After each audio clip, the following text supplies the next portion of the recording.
Alors une fois la nourriture payée, qu'est-ce qui vous reste? Il reste rien.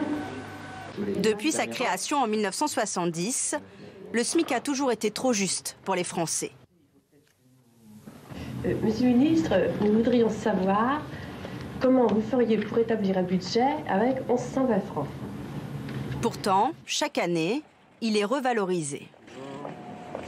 Le SMIC, par ce décret, est revalorisé à hauteur de 1,2% à compter du 1er janvier 2020.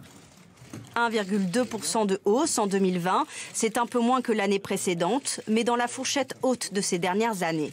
C'est en tout cas nettement insuffisant pour la CGT. Au moment où il y a tant de mouvements sociaux, tant de grèves, après les Gilets jaunes, augmenter le SMIC de 15 €, il m'a rectifié, il a dit de 1,2%, donc j'ai dit de 15 € par mois.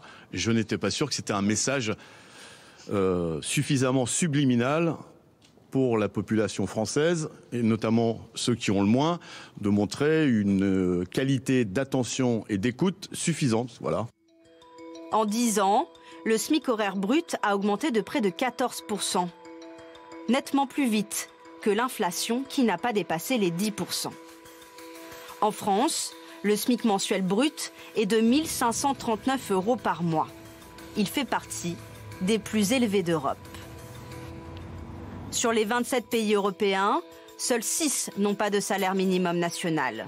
L'Italie par exemple, ou encore la Suède.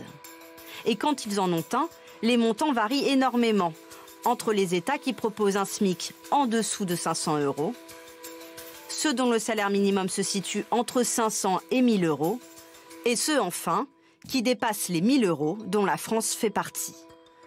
Entre le moins élevé en Bulgarie avec 312 € et le Luxembourg le plus élevé avec 2 142 €, il y a un gouffre. Mais les salariés européens n'ont pas tous la même durée de temps de travail. Les Allemands et les Belges, par exemple, ont un salaire minimum mensuel supérieur aux Français, mais ils gagnent moins pour une heure travaillée. En 2019, plus de 2 millions de Français ont été payés au SMIC, soit 13% des salariés du privé.